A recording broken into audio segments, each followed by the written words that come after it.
ma è un grazie soprattutto a lei, Paola Severini Melograni, per come ha condotto, per come ci ha moderato e ha condotto questo incontro, non semplice, non facile, fatto in modalità e in presenza e in via web, con anche qualche difficoltà tecnica, ma direi che il risultato è stato veramente ottimo. Quindi grazie di cuore, penso da parte di tutti, alla nostra moderatrice.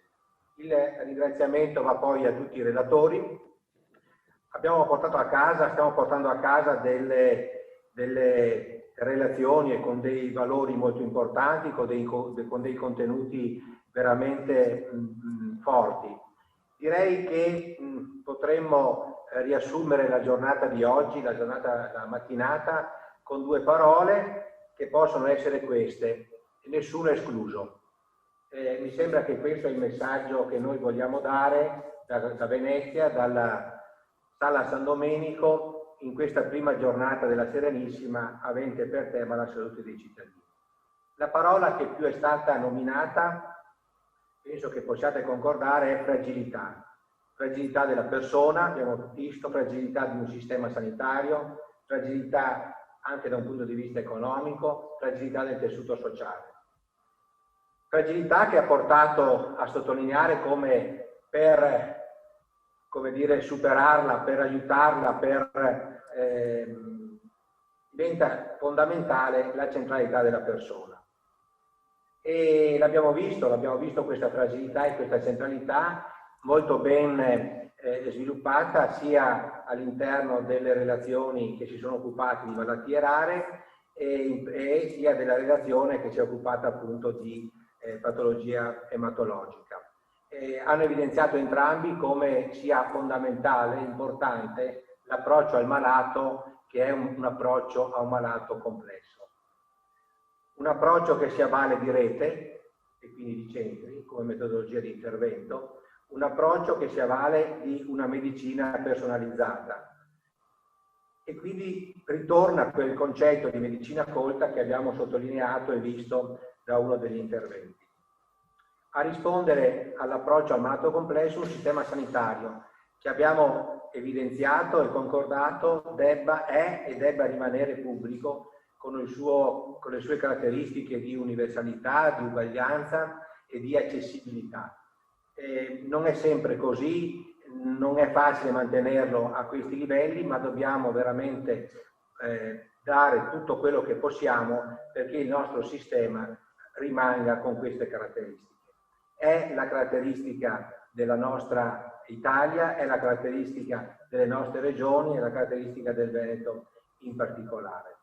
Emerge in maniera molto forte come l'approccio al malato complesso deve avvenire attraverso un rapporto medico-paziente che deve avere alla sua base un consenso informato, che non deve essere il consenso dato così tanto per dare, ma deve essere un consenso convinto da parte della persona, e questo rapporto contrattuale citato tra medico e paziente abbiamo visto deve essere importante, che penda dalla parte del paziente. Il paziente, che abbiamo sentito sempre di più, è un paziente esperto, è un paziente che deve, come dire, che sa, che conosce, che si informa e che diventa attore fondamentale della propria patologia e che si affianca quindi al medico, al professionista sanitario, non in una posizione di subalternità, ma in una posizione di uguaglianza, di parità.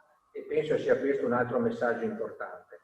E alla fine questo due parole che abbiamo visto essere un po' il filo conduttore, nessuno escluso, portano a sottolineare tutto l'intervento del patriarca, no? Quindi il tema della salute come bene comune, che vuol dire diritto alla salute, rispetto della vita umana di tutti, il prendersi cura della persona, che passa attraverso proprio un servizio alla vita di quella persona dal concepimento fino alla sua fine.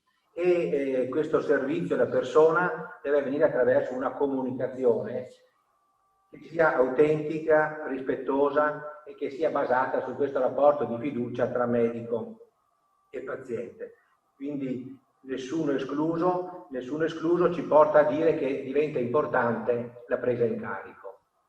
E questo potrebbe essere anche un tema, o il prossimo tema che potremmo affrontare come giornate della Serenissima. L'ho avuto là come proposta chiaramente, però è un tema importante, perché questa presa in carico, così come centralità delle persone, sono parole, costituiscono parole che spesso, di cui spesso usiamo, però non riusciamo a darle quelle radici, quelle gambe, quella solidità che effettivamente meritano in questo contesto sociosanitario.